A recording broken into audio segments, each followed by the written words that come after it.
You are very welcome. It's the beautiful truth. Live in Bray, County Wicklow, with Bianca COBAIN. You're very welcome, Bianca. Hey, nice to be here. Great to have you. And we're going to just go straight in to Dispelling Evil, Dispelling Wetico by Paul Levy. I've interviewed Paul Levy many years ago. He's a great thinker. And Bianca's just going to give us an extract from that book about moving beyond the black and white logic of who's right and who's wrong. Take it away, Bianca. Two-value logic is based on the law of the excluded middle, in which things are either true or false. By contrast, four-value logic includes the middle and the ends surrounding it, so that things are either true, false, both true and false, or neither true nor false. Mm-hmm. So he says it is impossible to use exclusively two-value logic to show the full range of possibilities in any given situation. The alternatives offered by four-value logic, however, represent all the possible standpoints from which every problem can be viewed.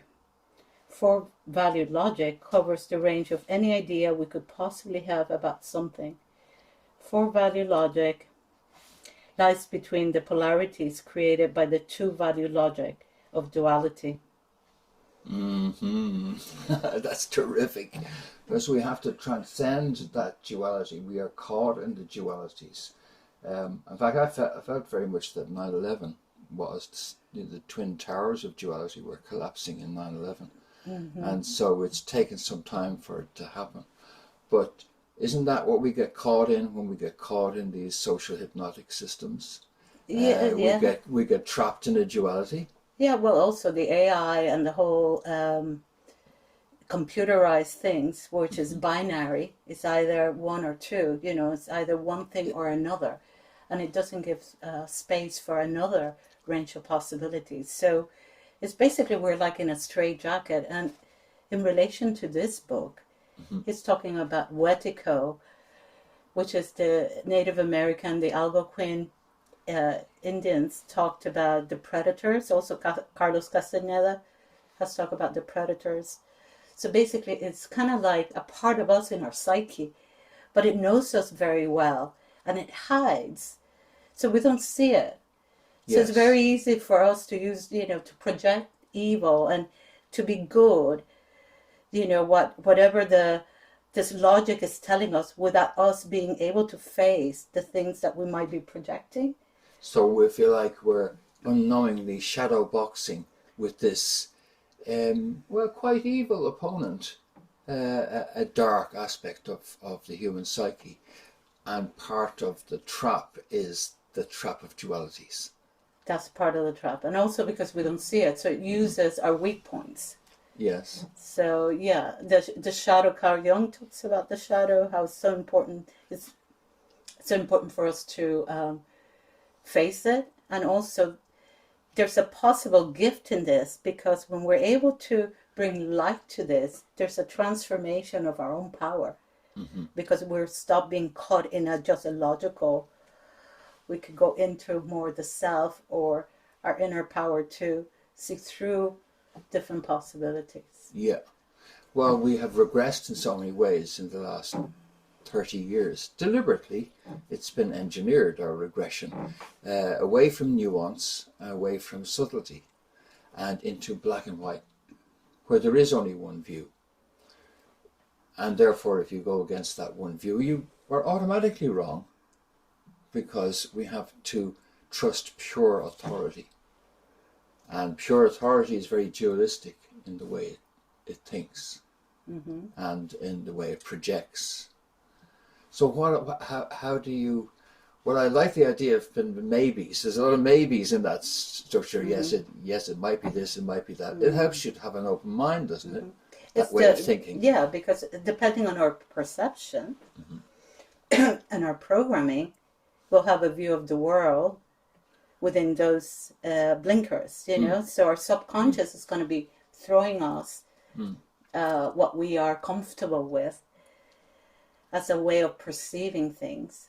So we're not seeing things in the middle, or we're not seeing how we also might be part to contributing to something, Yeah. or how we also need to address things within ourselves. So this is all transformative as well, because we're evolving and growing through this process. But a lot of people are not there. They're just in the programming loop Yeah. of duality and seeing it's either this or that. You're either with us or against us. I mean, since when? Or, Yes, you're yes. talked about 9/11. So, I mean, right away, Yeah, exactly.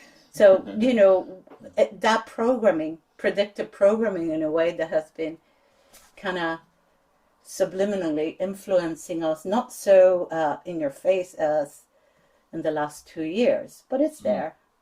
So a lot of people are afraid to check things out or have another opinion or have conversations about things, because basically they don't have that space in their mind, the perception to maybe Yes, there's right address think. it, Yeah, and the right think, sort of sways them. But you have to deliberately break these barriers down. It's not enough to just talk about it politically. You've actually got to engage in breaking down these barriers. And I remember doing that deliberately many years ago, when just as part of breaking down my own psychological barriers, when I went into worship Allah in the South Circular Road Mosque with a bunch of Muslim men whom I knew casually, and I was happy to do that. And obviously it was strange, but it's all the one God anyway. It's all the one planet. So who cares which way you worship it? But so I was able to engage with that properly and respect the spirituality of it. But that helped break down my. And so I would deliberately, move out of the black and white box. Yeah. But Paul is talking about this being at the heart of the social issues as well. Well, it's kind of like, I haven't finished the book. I just find it fascinating. We just show the cover there too. So that's it. It's The Spelling, Whitey-Co by Paul Levy.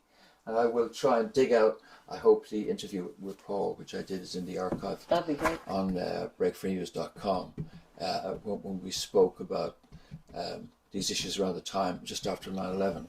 And there's an awful lot of projection going on there in the way we deal with all, and the way we dealt with all of that. Yeah. But we're, we have discrimination, natural discrimination, or prejudices.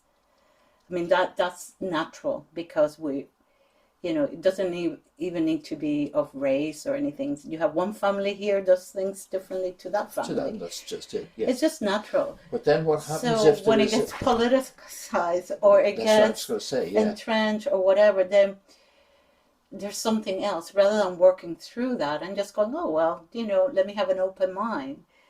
Let me try something different, which is natural. We all grow out of things. And we engage in things, as we grow out of things, we engage in new experiences, which are super necessary. But then when certain experiences or certain ways of being are kind of like against the law, or it's hard to explain, like they're like placed in a way that people are too afraid to engage. Yeah. So then they become locked in. And then those create energy, people then get stuck in those energies. Let's talk about that creation of that barrier, that Berlin Wall in the mind, which is done with hypnotic influence. And talk also about how we can maybe reverse that using the same hypnotic aspect to us. So what is it that you can exploit, and what is it that you can then turn around and benefit with this hypnotic aspect, and how does that play into this? Well, anything that the subconscious has as a program, and that comes from your genes, like your parents, your ancestry will have it, and then the way you were brought up, the way you were also given information and you process information. So, a person that might have somebody who was very clear would have very direct information, you know, and will speak that way, and somebody else who wasn't clear is always listening to see what does that really mean. Yeah. So that creates a subconscious personality for the person, for the child, and it's a way of navigating the world. And then the subconscious, I mean, and the mind is huge, so you have different parts. Many aspects. But, you know, just in general, subconsciously, in the day-to-day, we're being influenced, obviously, by those programs, because those were the right programs. I mean, it doesn't have judgment. Whatever it is, good or bad, is what the subconscious takes as comfort. Mm-hmm. That's the right thing. Mm-hmm. Okay, it could be totally bad, but it's good for that person because it's what's there in the program. Yeah. Okay, so that change, to move from that change, is uncomfortable. So the person has difficulty in critically using willpower. Yes. Because the energy from the subconscious or the repetition or that holds is stronger than that. So people need to match that energy. So the critical area of the mind, which takes all the units, messages, you know, our body's telling us things, the environment, the sound of your voice. The judging part of the mind, the examining part of the mind, the analyzing, the categorizing part of the mind. Yeah. Yeah, that's your conscious mind. So, but you're subconsciously taking all that information from that part of the mind, from your conscious mind, and also with your subconscious. So it's kind of giving you information about how to handle something. But when then you have fear, and fear is used repetitively and repetitively, a person's not really in a place to ask critical questions. Right, you're changing the way the brain works when fear. Yeah, it totally takes out the whole critical aspect of the mind. That part that would say, hey, hang on, that wasn't, or you said that, or look at the way he would, you know, and the fear becomes paralyzing. Okay, so the person cannot really fathom for themselves the way out. Okay. They kind of get stuck. I'm starting to sort of anticipate you or get ahead of you, maybe, is that because you used the word repetition there. So I'm thinking that if it's fear, and if I can have fear like a little ticking, like a watch on the end of a string, fear, I can entrain you with repetition. You don't need the watch. You can entrain by fear. Whatever the fear thing is, if the fear thing is the watch, it's the thing that just keeps your attention, keep you in fear. Well, fear just disconnects us from being able to appraise the situation. Yeah. And, you know, see beyond that right and wrong, you know, have the bigger picture. So, which can then lead to anger if somebody challenges the comfortable it can lead to many things. Equilibrium that anyone has reached with what they perceive as a lot of threatening stuff. Well, it could also lead to phobias. Yes. Which is another part of the fear. Because the fear, you know what causes a fear. This directly causes that. But when that fear is kind of brought up, then that fear over fears and fears and fears, you don't know exactly what caused that fear. But all these fears that are bubbles become like phobic. And that's, I think, part of why some people are so afraid to not wear masks, or, you know, because they don't even know what they're actually, or whether not wear a mask or, you know, following the constraints, because they're kind of phobic when they react against somebody, because all those fears have triggered them in so many ways. Yeah. And you don't know what subconsciously that person's holding. Yeah. You know, that person could be holding a lot of issues themselves that they haven't dealt with. So that we can't take the issue of, say, health emergency and guidelines issued by the government and all that. I think that just stands in a box on its own. It doesn't. The fears around that issue interact with the overall psyche of the person then. And the inner aspects of the psyche are now going to manifest out through this external fear and start to be shadowed and mirrored in it. Yeah, except that usually we do have health in the past, you know, the health warnings and whatever. But now these health warnings were constant. Yes. They never let it go, you know, let up, or whatever you say it. So they were constant, you know, so it was, at least here you had RT telling you every, I don't know, 15 minutes how many people, cases or numbers, or so you create a deeper. That's where, you know, because the fears themselves at that beginning stage, if a person has space, they can, you know, and their subconscious is not too overwhelmed. They could actually go, oh, hang on a minute. But when it's constant like that, they lose that space to ask the questions. So it can become too much, you know, trigger people in many ways. This is the repetition-y thing. This is the hypnotic aspect. Then is that repetition. Repetition. Looking at television. So the screen is another form of hypnosis because you're kind of relaxed. It creates you have the light, brainwaves. The light, entrainment, right? So in television you have advertisements, and you have, you know, the white code trying to tell you, you know, they have the authority to sell you a new laundry detergent, but they're wearing a white coat, so that laundry detergent is going to be better than the other laundry detergent. For instance, you know, this kind of stuff has been used from a long time, you know, PR. Yes, isn't it Freud's nephew, Bernays, who was the one who Walter kind Bernays, of, you know, developed all this PR thing. So, in a way, that kind of form of directing a person, because at the end of the day, subconsciously, we don't know the difference between reality or imagination.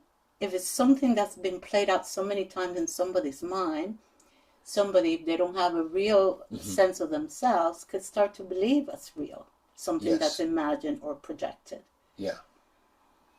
You know? Very powerful instruments of persuasion, which we are surrounded by, which do blur the barrier between, you know, the artificial world of screens and the ordinary world. The artificial world of screens is all over the ordinary world.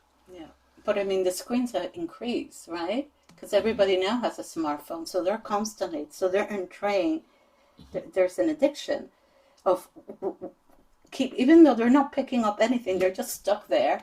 I know for myself that's happened to me. I'm like, no, you know, start to step back from that. Step back, start to see. There's news, you know. There's news, and there's always something new, But of course, But the device itself, the light and the way it's kind of holding you, because you're watching, you're not even reading, you're just scanning through it. It's actually not giving you satisfaction, but it's more something to do, and then it just sucks your energy. There's not much time for critical review there.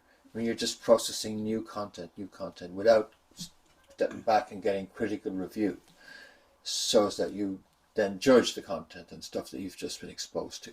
So it's very easy to just get lost in the content. You just, whatever the content is what you think.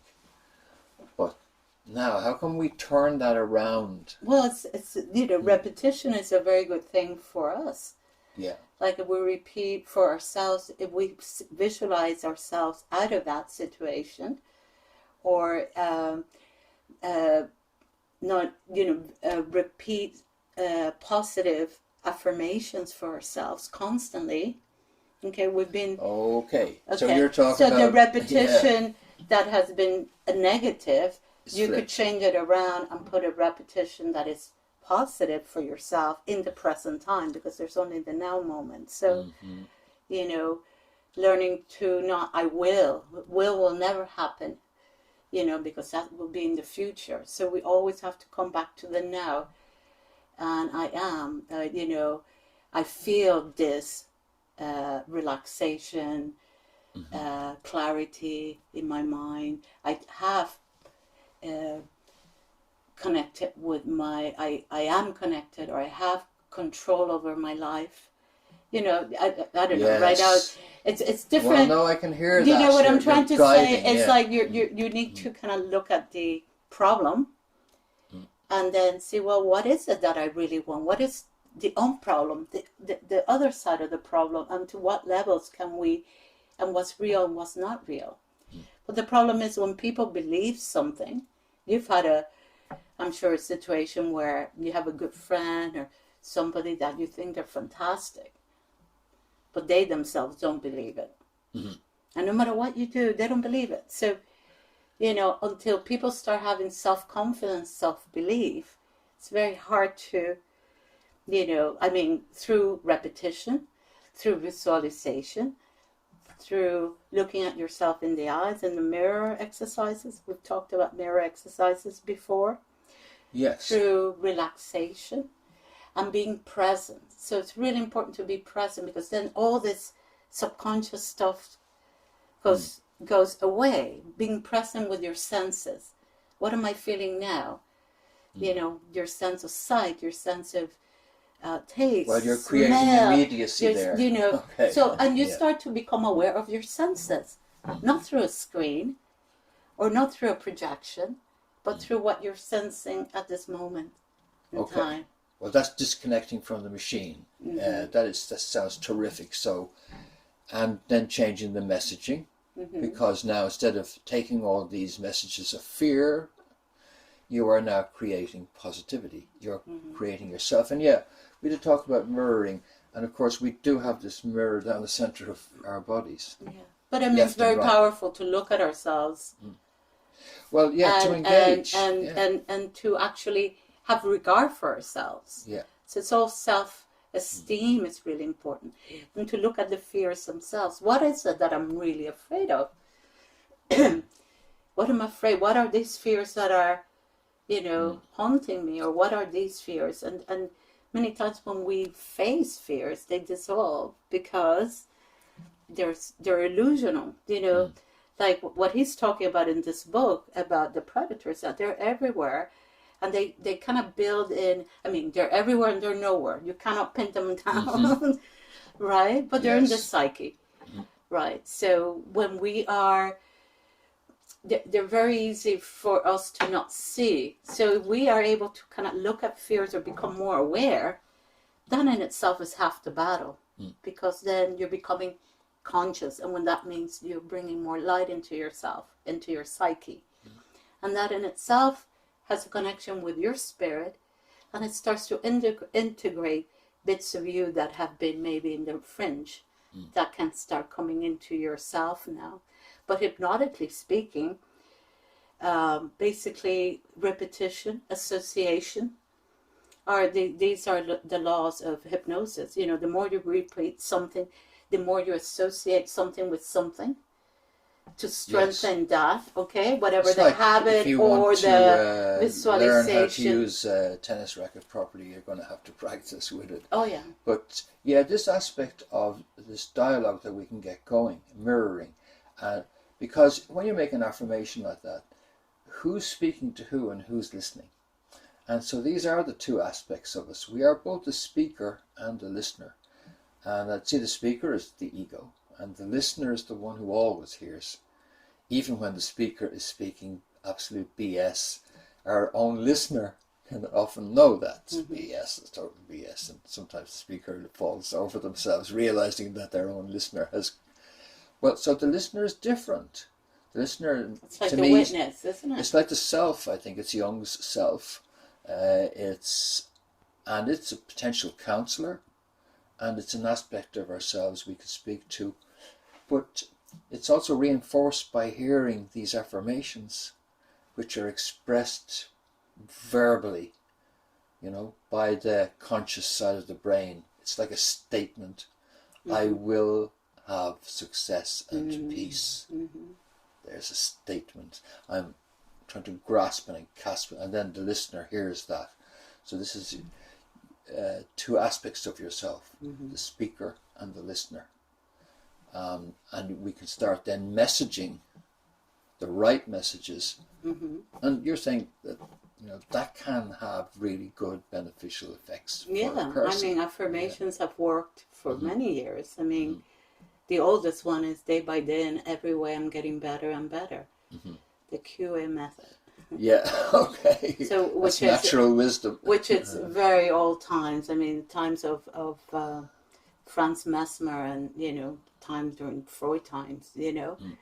But your question initially, the different aspects, the association, the repetition, the delayed action, also to know that things don't change like this, that things take time, and you just have to maintain yourself in that space, because what happens is that we get so overthinking of the fears. The overthinking of the fears take over the positive thinking of not the fears, but the nice feelings we have about, I don't know, a beautiful flower, or simple things that we get pleasure from.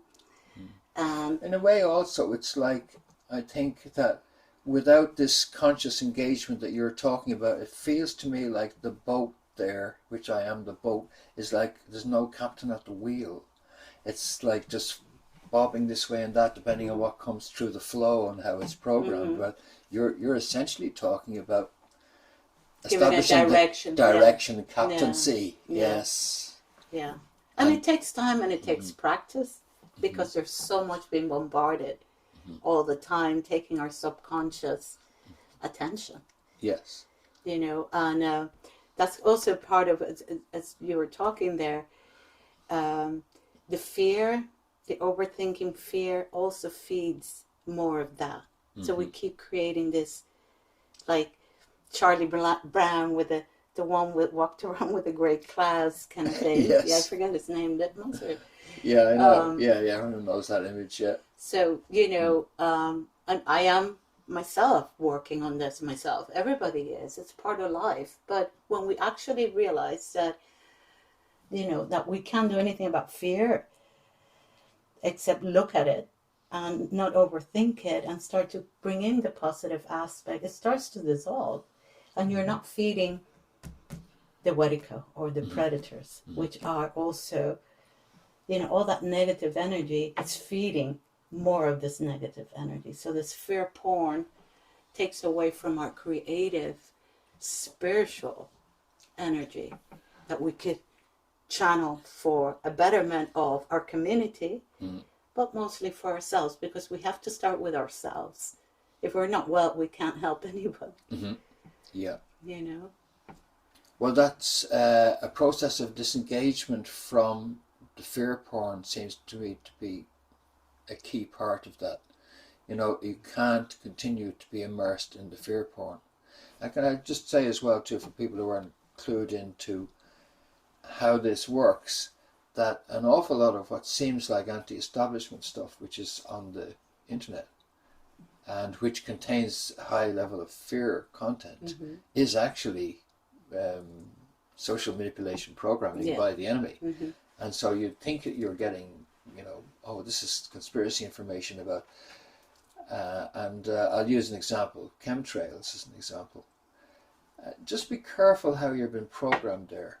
You're being trained to believe that there is this huge power which can reign over you, literally in the skies over your head, and spray whatever it is on you at will, and you have absolutely no defense to that. But what if that's all BS? What if that's all just something that's just been created to try and make you feel like that?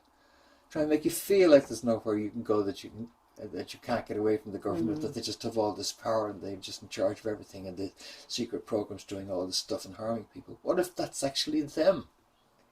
Well, it's a very disempowering situation when somebody feels like that, because there's no way out.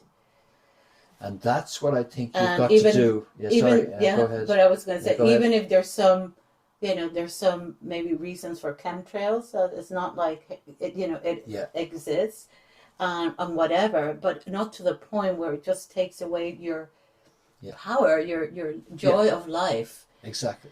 Where there's so much. When you said that, no way out, that is the defining characteristic of psychological warfare attacks, is to create the perception of no way out.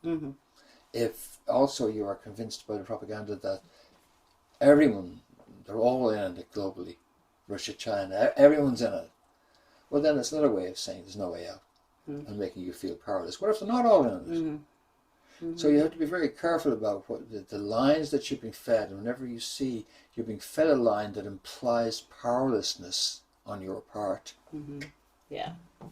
And we have to be discerning, and that takes time, because when we're absorbed in that fear porn, it takes a while before you kind of wake up and go, wait a minute, I need to, I mean, there's been control and stuff from the beginning of time, and we have navigated through it, and we can navigate through what's happening now for the betterment, because I think we're moving into a time where a lot of people are having to look at themselves and their lives and not be in that straight jacket, and 100th monkey or whatever. There's so many people who are so that creates the differences in the psyche that we're a part of, because we're all interconnected.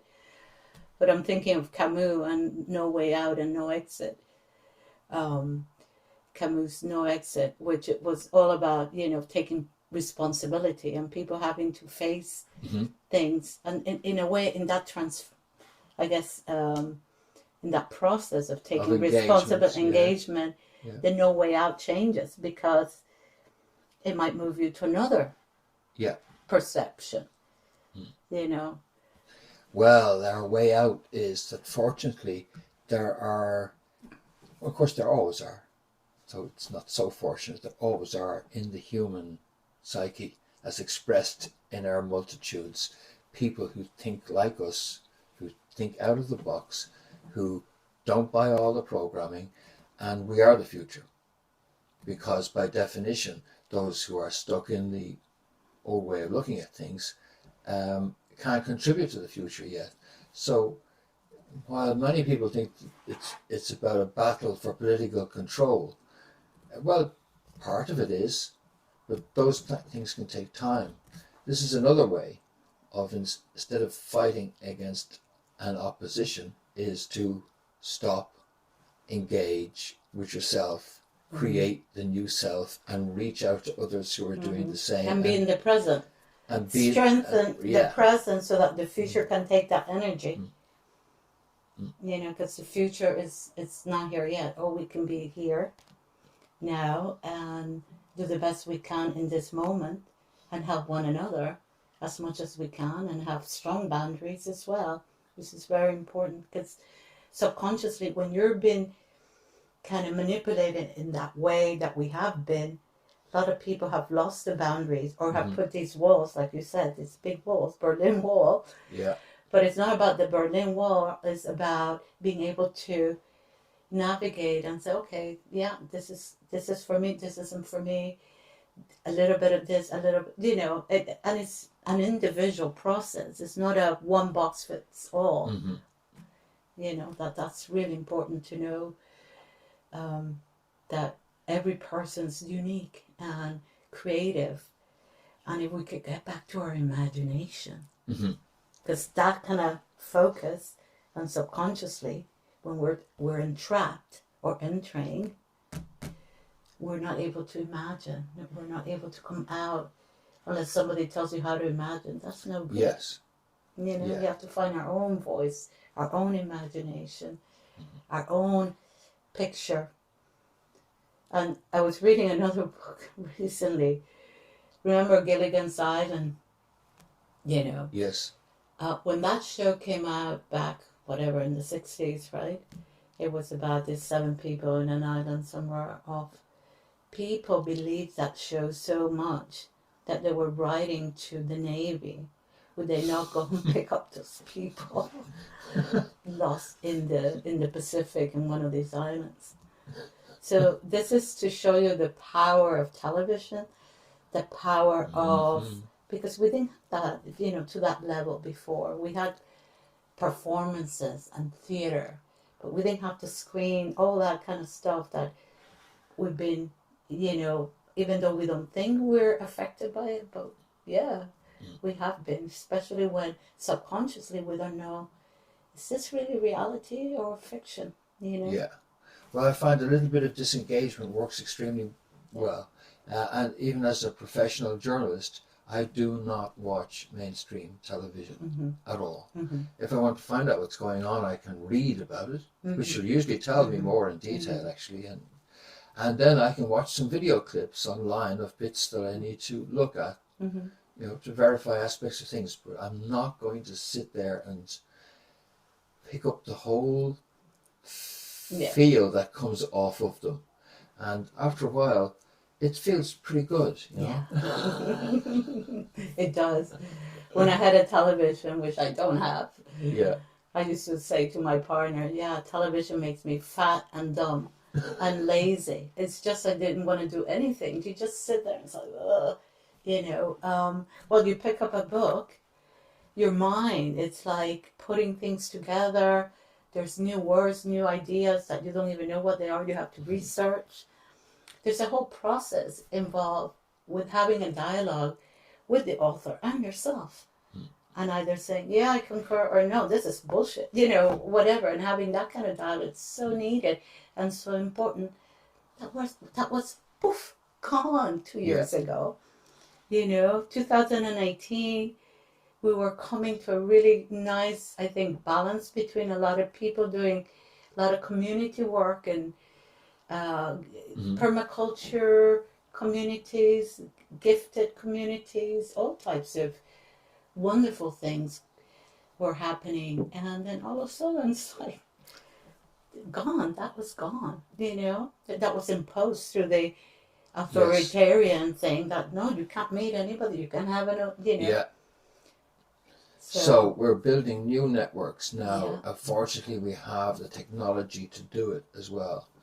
And those are great networks like the Lighthouse groups or the sovereignpeople.ie, which is more political response. Lighthouse groups are just about getting out, getting in nature and associating with other people who think like we do, outside of the box, and who are questioning the programming and creating their own programming. But some more stuff on how you can use your own self-hypnosis on yourself. You were saying affirmations and repetition. This is Visualization. And visualization. Feeling that which you want has happened.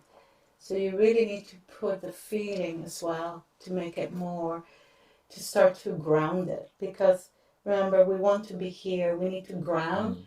So if it's all in our minds or in our heads, that's not really going to happen. We need to kind of digest it, absorb it, and bring in the emotions that are necessary for that. That's really important.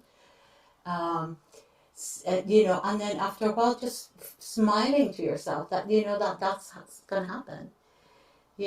That's confidence. Really, it depends what a person wants. Obviously, whatever their, there's many different things, but in general, the association. So certain things make you feel certain ways. So thinking of, I don't know, a time when you were a child that gave you great comfort. For instance, certain things that you come back to them and kind of anchor those affirmations with these feelings. Yes. That could be, because what you're trying to do is create a new message for yourself, a new point where you're standing. You're not standing in this, but there's a lot to overcome because, there's some... You need to picture yourself in your best moments, or engage with those moments again. Listen to yourself. A good thing is for people to listen to their own voice, to record themselves with the affirmations. They have to be in the present and they have to be positive. But record themselves, and listen to themselves. And then, just before going to bed, after you wake up, those are 2 times where we're open. Subconsciously, we're open to more information, to go right into the subconscious. Being in nature is really important. People being in nature, grounding that work, feeling it in their body. So that confidence, a sense of self-esteem, it's very important that that you could see yourself also when you're looking at the future, that you bring light to it. Sometimes Yes. people can't even get there. They just, their future looks, that you were talking about the future, but because of the overthinking, Yeah. their present has been hijacked into the future, and that's so if you could start even seeing light into that, Yeah. so that tunnel has light, and actually starts to open in places, and there might be other ways to get somewhere that is not this one way People, only. we're often hesitant to create really positive affirmations, and so you're saying don't hold back. Okay, an affirmation that you're going to win the lottery is not the way to go here. Yeah, I am going to win the lottery, but I'm amazed how wonderful I feel today despite not having won the lottery. Yeah, Now I've reached nirvana. Yeah. You don't have to have the despite not winning, because that's a negative. But you could say just I am. Well, you say I'm free I now am- from the lottery thing. Yeah, well, I'm abundant. I'm abundant already. I am abundant, and the earth provides for me, and everything I want, God gives me, or Source gives me, or it comes to me. I'm a magnet for good luck. Yeah. Life, even life can be hard or could be easy, and sometimes life can be both, because it is both. So even though life can throw me a few punches, no, that's the negative. So you have to think, you have to write them down, and off the top of my head, just being happy, being okay. I am calm and serene. The situations around me I could handle. I handle the stresses of life. Will you record some of this stuff? If you want to replay this, I handle the stresses of life with discernment and tranquility. Terrific. I don't know. It's well, no, you're letting the flow go, and that is exactly what we need to hear. And we need to hear it from ourselves. We need to just realize also that when our mind is talking to us in very negative, just to say, oh, thank you. It's all right. Well, it is. It's liberating to even hear just you. Let it. You're never going to win a mental argument. My father taught me that very young. He said to me, you never win a mental argument. All you have to go is, yeah, because that's the ego. So not only, in our minds, we're also being fought, what thoughts. But really, you don't want to have any thoughts. You want to be clear. Well, the things you're expressing there about I will, and just expressing all the positive expectations, well, you certainly won't feel like that if you don't start expressing it like I'm listening to you express it as you've done so there, and people hear it, because it's so powerful to hear it expressed, and that applies to ourselves, even for us to hear it expressed like that. It's revolutionary.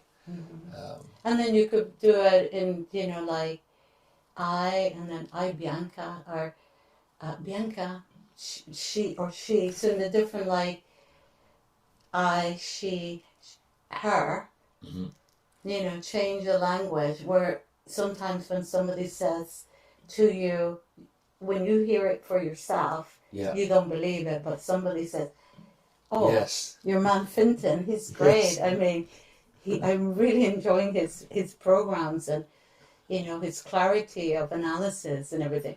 It kind of resonates with you. But if you maybe listen it to yourself, you might go, oh yeah, I could do a little better. Da, da, da, da. You engage the critical thinker, the inner critic. Sorry, not the critical thinker. Yeah. The inner critic. So when we have these affirmations, just put it in different.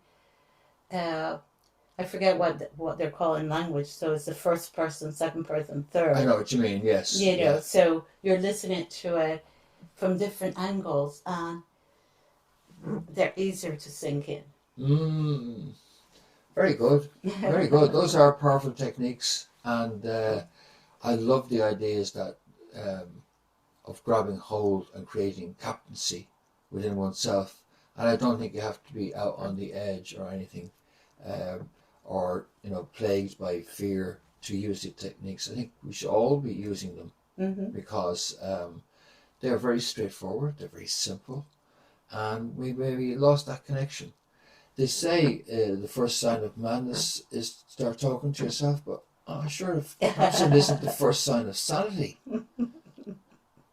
is to start talking to yourself, engaging with yourself, and interacting with yourself, especially in the positive ways that you've laid out.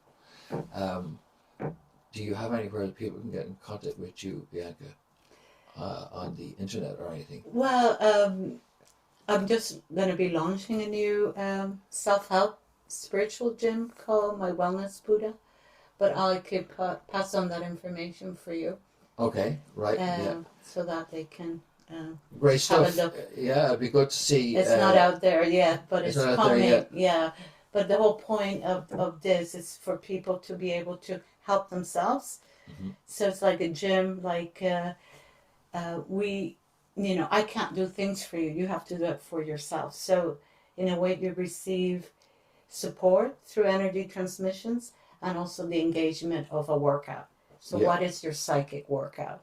Yeah. It could be just taking deep breaths, being aware of what you need to do, and doing that for a week or two to unravel where you get pegged in the psyche, So that is like just a foundation to help a person come along to a point, and then they don't need me; they could continue themselves. Yes, but so it's a support. It's important that we all need support at certain times because we've gotten so falling off the wagon so many times, and we know exactly what to do.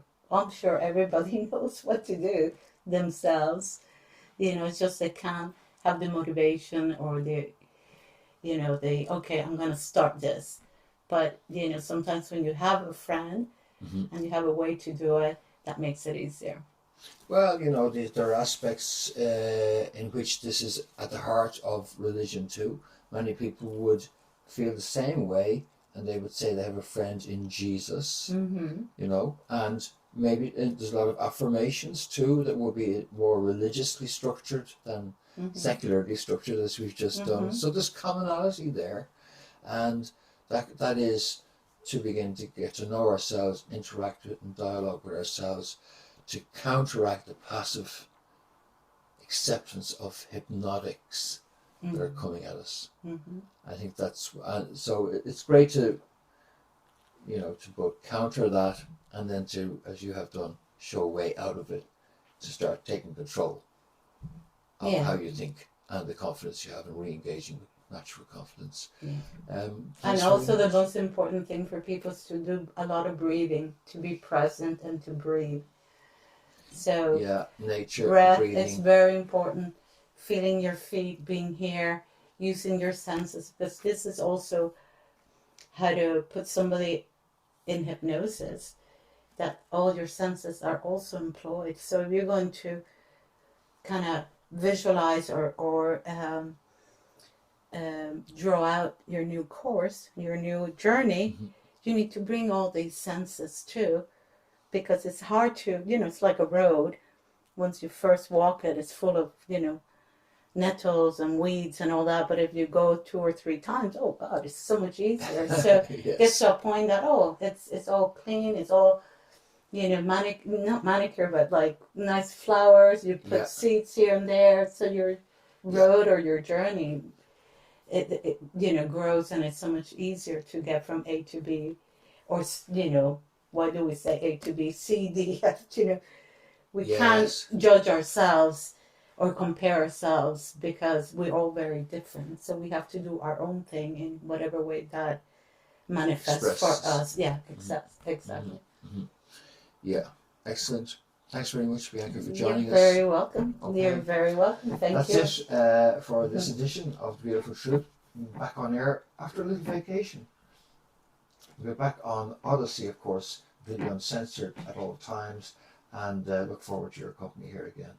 But in the meantime, for BreakForNews.com in Bray, County Wicklow with Bianca COBAIN. Thank you very much. This has been Finton Dunn reporting. See you soon.